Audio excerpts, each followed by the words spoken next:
శాసనామ సంవత్సర మిథున రాశి గోచార ఫలం. ఈ సంవత్సరము 10వ స్థానంలో శని మరియు జన్మలో గురువు 12వ స్థానంలో గురుడు ఉండటం కారణం చేత మరియు ఈ సంవత్సరము అనుకున్న పనులు వాయిదాలు పడతాయి. ప్రయాణంలో చాలా జాగ్రత్త అవసరము.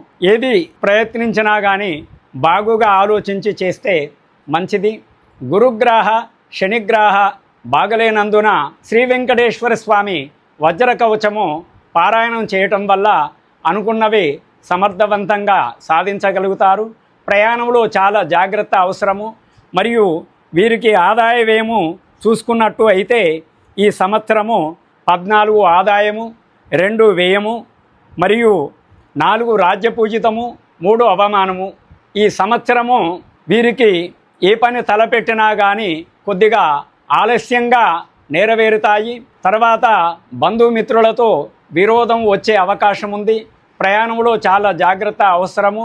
కాబట్టి వీరు శ్రీ వెంకటేశ్వర స్వామి వజ్ర కవచము మరియు హనుమాను చాలీసా పారాయణం చేస్తే అన్ని విధాల మేలు జరుగుతుంది.